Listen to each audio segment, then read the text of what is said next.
Sego. My name is Malcolm Gayahago Paulus Lyons. In the following series of videos I am going to be talking about armor, specifically about the armor of my people, the Iroquois of the Great Lakes region, and about wooden armors in general.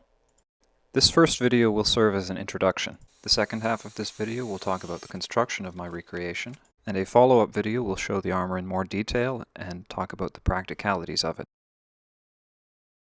Now, when most people think of native warriors, they imagine the Hollywood image of a gang of nearly naked men slathered in war paint running about like maniacs. What they do not picture is a band of heavily armored men standing in a good battle line. I know this.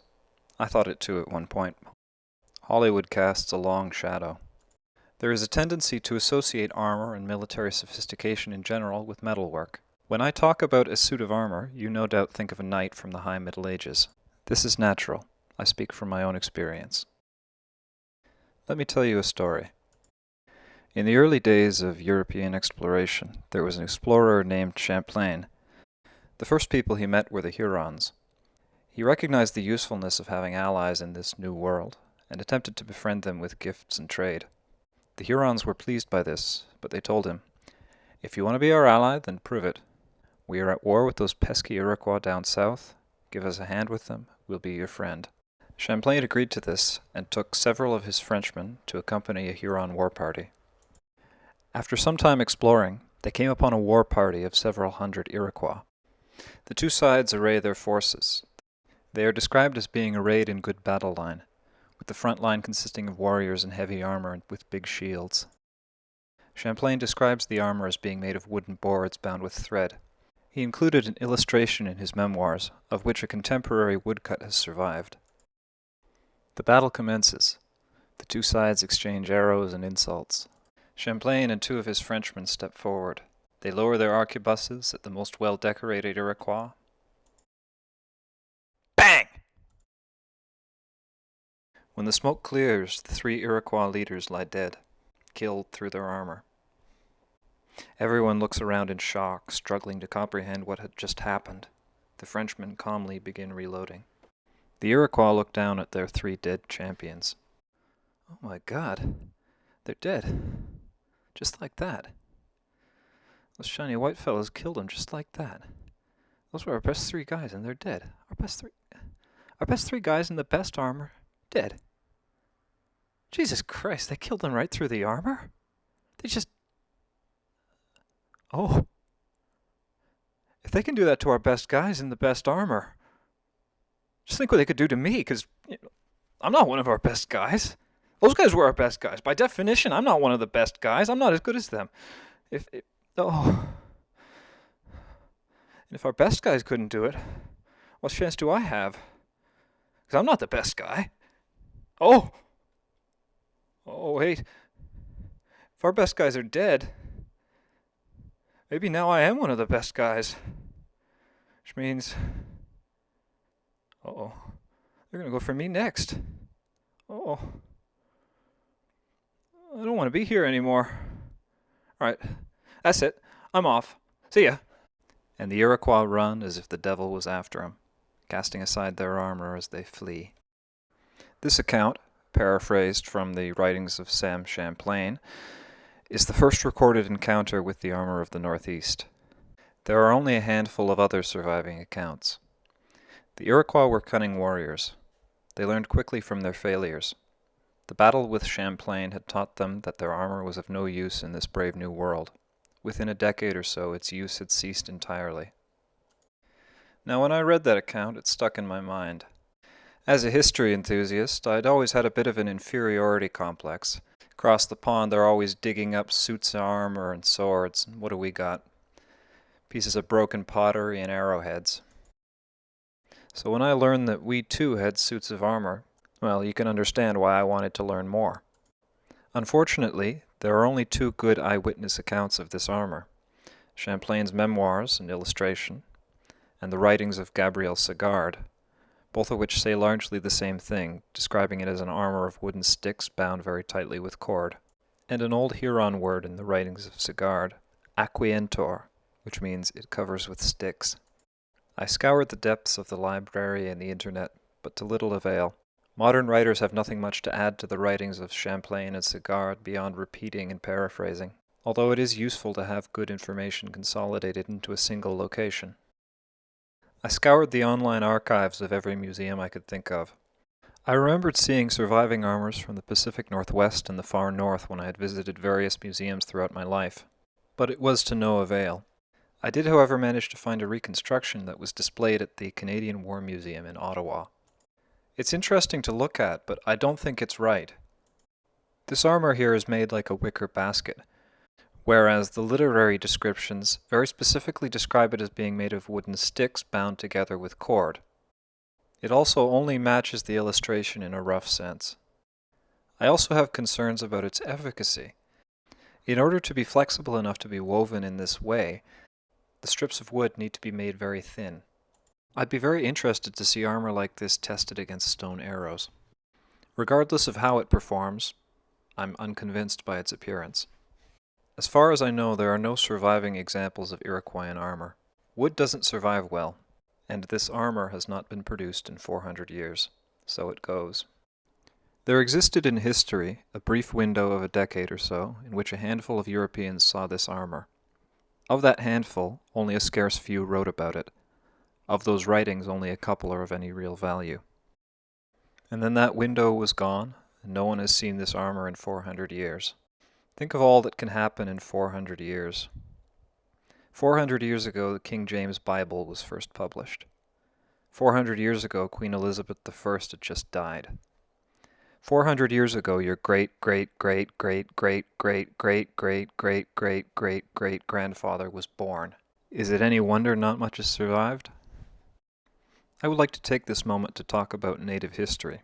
See, our history is full of holes. My people didn't keep a written history. We kept an oral tradition, aided by mnemonic devices such as rhythms, paintings, and wampum belts. Oral traditions have their strengths. We humans have a good head for stories, but poor heads for abstract dates. An oral tradition engages every member of your society in a way that modern history lessons do not. However, one of the strengths of an oral tradition is also one of its weaknesses. Because each line needs to be memorized, you tend to only preserve the details that are important to the story. This leads to very good stories, but poor records. A written document can preserve hundreds of details about what the author was wearing, what he ate for breakfast, and how much it cost to buy the sheet of paper he wrote on. All of which is of use to the historian, but which makes for a very lousy story. The biggest weakness to an oral tradition is that if you fail to pass it on to the next generation, it dies. Not lost, like some Dead Sea Scroll or some ancient book. Not lost like something that can be found someday, but dead and gone, never to be seen again. I guess all this was my way of saying that I've heard no useful stories. So it goes. In my searching of the internet, I came upon a Tlingit fellow called Tommy Joseph. Among other things, he is noteworthy for his marvelous recreations of traditional Tlingit armors. After looking at these, I thought to myself, if he can do this, why can't I? Now, admittedly, his task is a little bit easier. He had museum examples to observe, measure, and replicate, whereas I only have one woodcut picture and a paragraph of text. So I decided I'd give it a try recreating these armors and see how it went.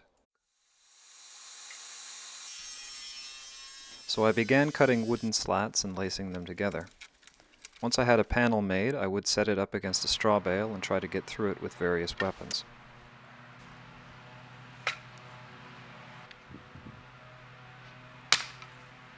My first attempts ended very poorly, but I learned a lot from them, and each subsequent attempt performed better than the last. Some of the tests can be found on my channel if you're interested. In my earlier tests, the boards were just laced together any which way. This was mainly to establish a baseline for future tests. I set myself various criteria. In order to be considered plausible, my recreation needs to match the illustration reasonably well, it has to match the literary descriptions reasonably well, and it has to be capable of turning mortal blows into something survivable. One issue I faced is the idea of artistic license. I'm trying to recreate the illustration as closely as possible, but how much can you trust an illustration? The woodcutter who carved it was copying Champlain's original sketch, but we don't know how closely that woodcutter did so, and we don't know how good Champlain's original sketch was to begin with. After numerous tests, each attempting to recreate the lacing pattern, I decided that the style of lacing used in the Pacific Northwest, wherein the armor is woven like a plain weave fabric with the warp threads replaced by wooden slats, was the most likely option. Though it doesn't perfectly match the illustration, I decided that it matched closely enough and that the performance was great enough to banish any lingering doubts. Another resource I was able to find was this Mississippian pipehead from eastern Oklahoma. It isn't terribly helpful, but it does show me that this style of construction was used outside of the Pacific Northwest. So I began making my recreation. I based the dimensions of the breastplate and skirt off the body dimensions of the figure in the illustration, comparing them to my own. After a few preliminary experiments, I soon discovered a couple of areas where I'm going to have to deviate from the illustration. In the illustration, this appears to be a skirt wrapping all the way around the body. I do not believe this is possible using this sort of construction. The armor has zero stretch and very little flexibility. A skirt constructed in this way would be impossible to run or bend over in. This is something the other recreation did correctly. Another deviation I made was in the height of the apron. In the illustration we see it goes up to just below the warrior's breast. Once again, this significantly impedes your ability to lift your legs or bend over. After making the apron and breastplate, I then had to come up with a method of attaching them to the body. The most obvious thing to do would be to tie the apron on with a belt and the breastplate on with shoulder straps. However, I soon learned that if the apron is belted, it prevents the armor from lifting properly when the legs are raised. In the end, I decided to attach the apron and breastplate using the same pair of shoulder straps. This works much better. I don't know if this is how they did it historically. The illustration shows very little in the way of straps, but what I can say is that this method works very well. The next question was that of the backplate. The backplate in the illustration is very unusual, extending well above the wearer's head and with two wing-like extensions that go past the wearer's shoulders. Only a few styles of armor throughout the world share these features. Various peoples through the Pacific Islands use similar backplates. Winged backplates were used by various northern peoples, such as the peoples of eastern Siberia and western Alaska. In a European context, I was able to find this reproduction of Scythian armor. Though none of these are useful as a direct reference, it is useful to see that various cultures throughout the world saw a need for the same component of armor. Observing the various engineering solutions is also useful.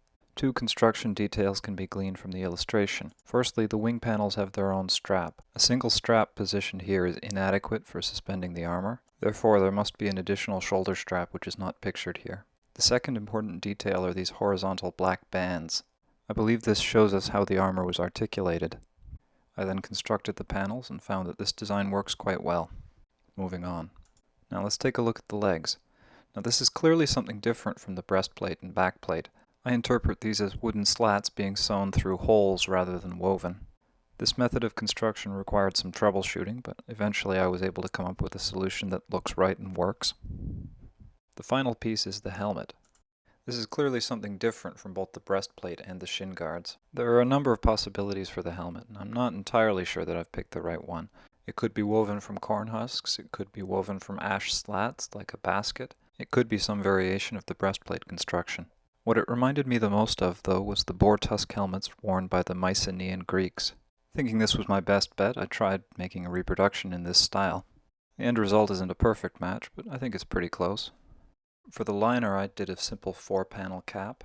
This pattern of cap is traditional to the Iroquois, and we even see something similar in Champlain's illustrations of Algonquin dress.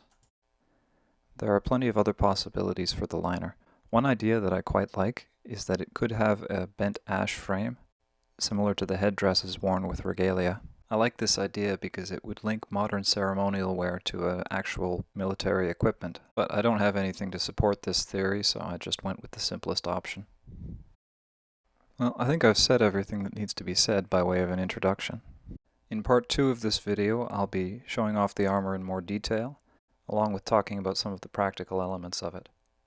I hope to see you there, and I hope you enjoyed or at least learned something. Bye-bye.